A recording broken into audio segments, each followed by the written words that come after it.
ओम श्री सिद्धभैरवाय नमः.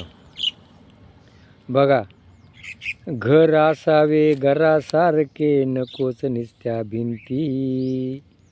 तिथे असावा प्रेम जिव्हाळा, नकोच निस्त्या नाती.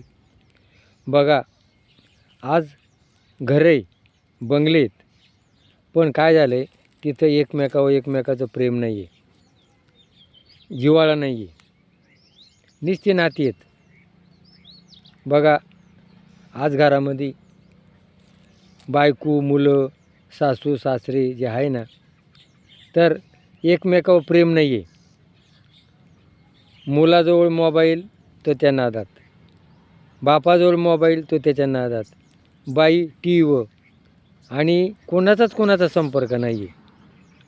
काय जर एकमेकाचं प्रेम नाही आहे, आज सगळा स्वार्थ झालेला आहे. मला कसं मिळेल, माझं झालं म्हणजे बास. आणि आपली भारतीय संस्कृती कशी आहे, जगा आणि जगू द्या, मी खाईल आणि त्याला देईल. आज ही प्रवृत्ती राहिली नाही. आज समाजामध्ये ती माझी आई आहे, तू माझा बाप आहे, तू माझा भाऊ आहे. बघा, रामराज्य होतं. रामायणामध्ये रामानं काय केलं, भरताला राज्य. आज अयोध्येचं राज्य होतं, सोडून गेला, 14 वर्ष वनात गेला. राम म्हण मला नको आणि भरत म्हण मला नको. जी कैकेयी होती, तिनं वनवास दिला तरी रामानं तिचा आदर केला. म्हणजे त्यांच्यात काय होती, द्वेष भावना नव्हती. आज काय झालं, कुटुंबामध्ये एकमेकाची द्वेष भावना चालली, एकमेकाचा राग करतात, द्वेष करतात, आणि मग कुटुंब ही अवस्थाच राहिली नाही. आज कुटुंबामध्ये काय करायला पाहिजे, ज्या वेळेला सकाळची आपलं जेवण करताना एकत्र, संध्याकाळी प्रार्थना झाली पाहिजे. मग ज्या वेळेला जेवण करायला बसतात त्यावेळेला त्यांचे काय भांडणं असतील ते विसरून जातात. आज काय झालं आहे, कोण केव्हा येतो कोण केव्हा जेवतं पत्ताच नाही.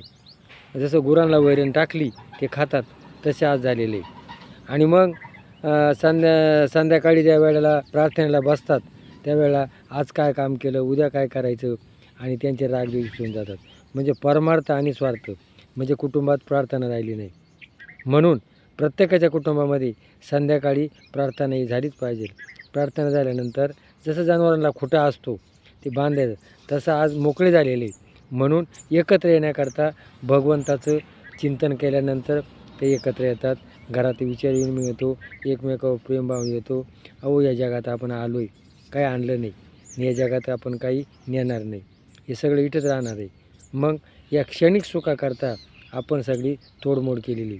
म्हणून आपली रामराज्य, वसुदेव कुटुंब, गोकुळ बनवायचं आहे.